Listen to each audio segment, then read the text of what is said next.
Sister-in-law took my $1,300 a month from my remote job. "Stop interfering and leave the house," she yelled. "Feed up."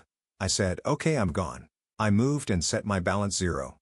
The result was, from now on, we're going to take care of the house by ourselves. So go live somewhere else, my brother and his wife said. My mother was in agreement with them, as if I were an obstacle. Do they understand who has been paying for the living expenses of the house? I never thought they would be disrespectful like this. In the back of my mind, I made up my mind to take certain actions. My name is Carrie. I am a 30-year-old woman. Currently, I am living back at my parents' house. After graduating from college, I joined a company to try to make it on my own in the outside world, but it was harder than I had imagined and my heart was exhausted. Therefore, I had to return to my parents' home again. At first, while receiving unemployment benefits, I was looking for new job opportunities. Then I learned about work-at-home jobs and started working independently. My university major was in a scientific field, so I could utilize my skills as a freelance engineer. I started with small projects at first.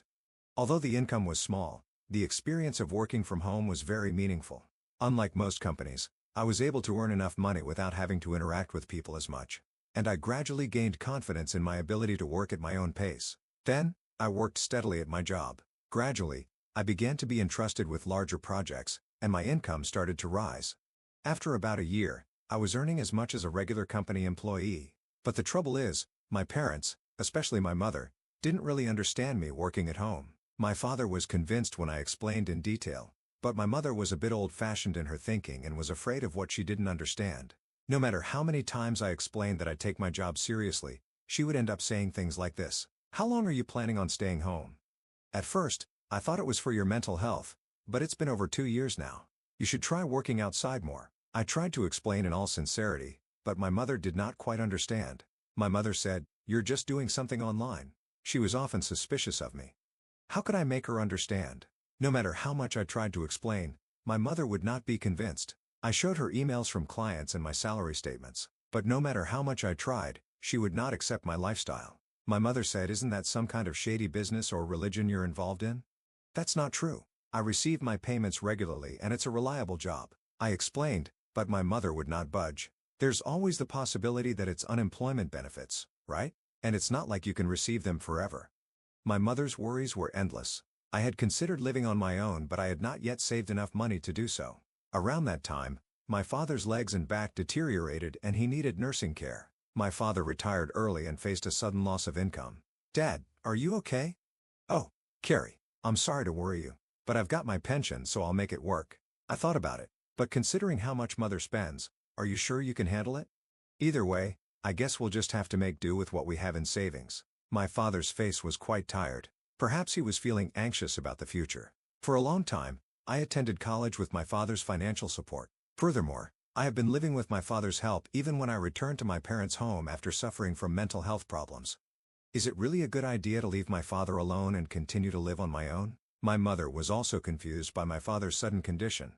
I stayed home and felt I might be able to give something back. "Don't worry, Dad. I'll support the family from now on."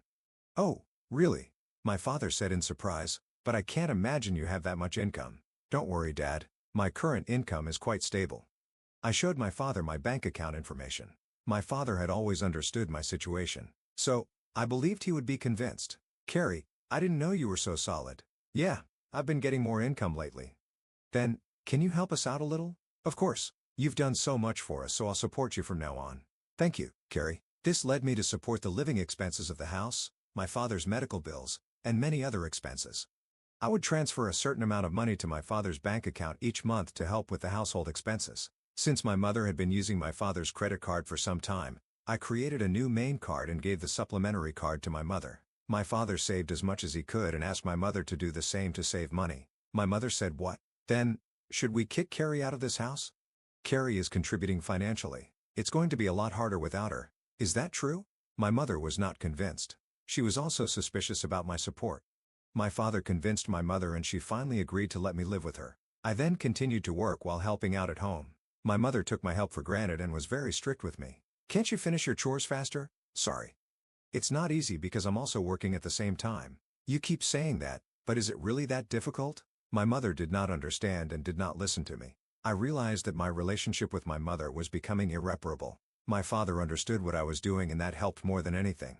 and we continued to live this way for a year. However, one day, after 1 year had gone by, my father suddenly fell ill and had to be hospitalized. Every day, I went to visit my father in the hospital. "Hey, Dad, how are you today?"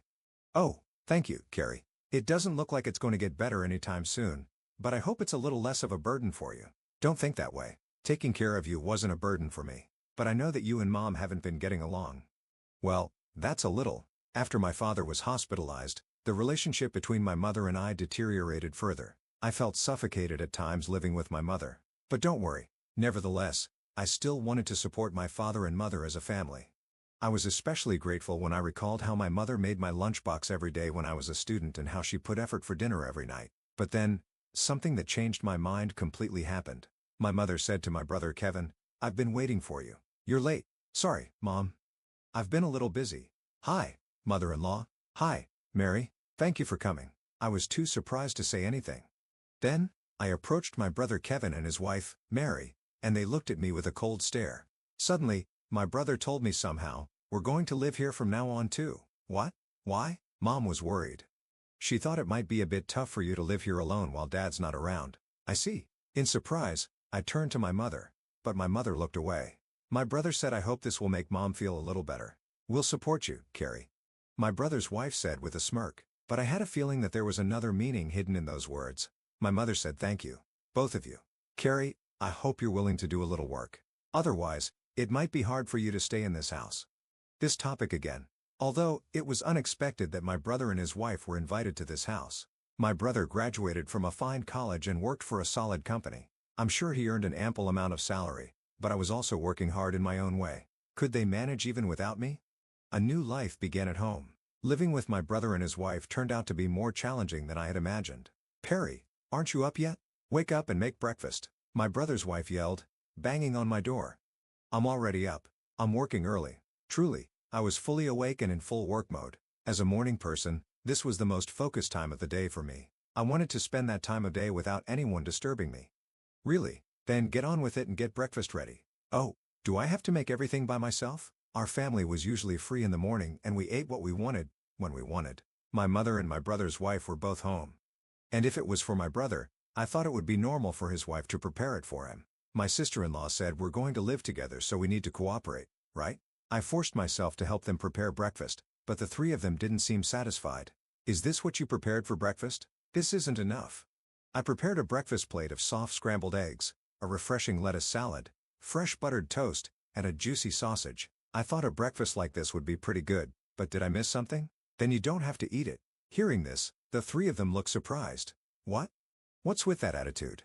Who do you think you are? This attitude is unacceptable. You should help with the housework, but I have work to do too." "Oh, work? Really? I can't believe it. What kind of work is that? Are you crazy?" My brother and his wife questioned my words and cast at me. My brother, in particular, tended to constantly look down on me. Probably influenced by my mother, he made fun of me. Still, this would take up a lot of my work time. I headed to my room, put my laptop in my bag, and left the house. "Wait. Where are you going?" I ignored my brother's voice and strode to my father's hospital room. As I ran into my father's hospital room, he looked at me with a surprised expression. "Carrie, what's wrong? You seem flustered." I explained to my father what had just happened. My father looked at me with a look of surprise on his face. My father said, "I didn't know they were." "I'm sorry, Carrie. Don't worry about it. All right? You can choose your own way of life." I was lost. "I'm sure your mother would feel more comfortable if Kevin were home." "You don't need to be in a place where you don't feel comfortable. All I want is for you to live happily. So live your life the way you want to live, all right?" "Thank you, Father." With my father's encouragement, I decided to leave home. When I returned home in the evening, a scene like a movie was waiting for me. The faces of my mother, brother, and sister-in-law were serious. "Where were you, brother? Weren't you at work?" "Because of you. I had to take the day off." "How could you take a day off for such a reason?" Inwardly, I was surprised at how easily my brother took time off work. Wasn't that too irresponsible? Gradually, the tone of my brother and his wife's voice escalated. "Get out of here." That's what he said. "Why?" I replied calmly in surprise. "From now on, the three of us will live together. So if you don't want to stay, please leave. We don't need an overbearing presence like you to support us." My brother and his wife tried to kick me out of the house. "Carrie, that's enough. You don't need to be here now that your father is not here." For some reason, my mother, like my brother and his wife, said that I was a hindrance. Did she know how involved I was in this family's finances? My mother bought branded goods every month, but what would she do when her allowance was reduced? I was very angry. My mother, brother and sister-in-law ignored my story no matter how many times I explained it to them. I think they were a little too rude. I couldn't take it any longer. I thought and came up with a little ruse. First, I transferred the money in the bank account linked to the credit card my mother used every day to another account that I managed. I thought this would surprise my mother a little when she could no longer use her credit card. In addition, I transferred some money from my father's account, which supported the family finances in a similar fashion. Only my father's medical expenses could be paid out of his separate account. My mother did not know about this bank account. As a result, a large portion of the family's finances fell on the shoulders of my brother and his wife. I didn't know the details of my brother's income situation, but I was sure he would feel the burden more than ever. After I had completed all the formalities, I packed up my belongings and said, "I'm leaving this place." My mother, brother and sister-in-law looked surprised at these words. They had been harassing me so much, but they didn't think I would actually take action. But when I looked at their faces, they seemed to be enjoying themselves. "You're finally leaving. I've never seen such a troublesome person. You're not coming back, aren't you?" I couldn't believe they were belittling me to no end. "Of course not. Don't contact me." They smiled at me when I left the house. But what would they think after I left home? I smiled at them in my heart and started a new life. My new house was peaceful and I could enjoy my own time. I felt completely refreshed and was able to concentrate on my work. Then one day, as expected, I received a call from my brother. "I told you not to contact me. What's wrong? Hey, is it true that you were the one who did all the money transactions in our family home?" My brother's voice was filled with surprise and urgency. "Oh, yes, that's right. Why are you asking now? Why didn't you tell me? We had no idea?" "Well, I did mention several times that I was working but neither you nor Mom believed me, right?" "That's well. Mom said a lot of things and I was a little confused. So that's not my fault, right?" "No, it's not. But I'm having a problem with money. Mom's been spending quite a bit. And on top of that, we haven't been able to pay the house utilities and stuff." "Yes, I was able to do it because I was supporting you in so many ways. I'm not home anymore so you have to do it. Carrie, I need your help to transfer some money to my bank account." "What? I beg you, can you transfer some money over now? You must be joking. You're working for a big company. Isn't that how you make a living?" "Well, actually, I got fired from that company." "What? Why?" "I made a big mistake." "Was that before you moved back to our parents' house?" My brother's reply left me speechless. I guessed correctly. My brother may have come back to my parents' house thinking that there was enough money in the house. He probably thought he would be able to get by with a solid pension coming in after my father retired. I wanted to tell my brother that I was supporting the family finances, even though it looked like I was doing nothing. It was amusing to imagine the look of surprise on my brother's face when he learned that I was supporting the household finances, as he had assumed that the household finances were stable. And the same was true of my brother's wife and mother. My brother's wife told McCree, "We need your help. We're about to run out of savings." My mother also said, "Your father is really upset about this. He says he won't contribute money to the household finances anymore. We're in such a bad situation. You know what? I've supported you enough. You are all healthy. So work hard and support yourselves. I'll cheer you on." I heard a terrified voice on the other end of the phone. "Reflect on your actions so far. I'm hanging up now, so don't contact me." "But, Carrie, wait a minute." I then distanced myself from my brother, his wife, and my mother. My father also felt that he could no longer return to his life with my mother and consulted a lawyer. My father changed hospitals and was living quietly in a different place. Thankfully, I could visit him every day. One of my friends informed me about my brother's recent situation. He had moved into a small apartment and seemed to be living each day frugally. My mother, who had been a homemaker for a long time, seemed to be struggling with her sudden job. My brother, too, seems to find it difficult to listen to the opinions of the younger staff, perhaps because of his confidence as a college graduate, and his part-time job didn't last long. Among them, my brother's wife was the only one who worked hard to support the family finances, but it seems she couldn't bear the pressure and went away. So, my brother and mother are now working hard together apparently. However, my mother's habit of overspending has not changed and her debts are increasing. I am worried about her, but I can no longer help her. I am now working hard in a comfortable living space. I am gradually getting more money, and I'm thinking of trying something new. I want to visit my father every day and spend more time with him because I want to see more of his cheerful smile.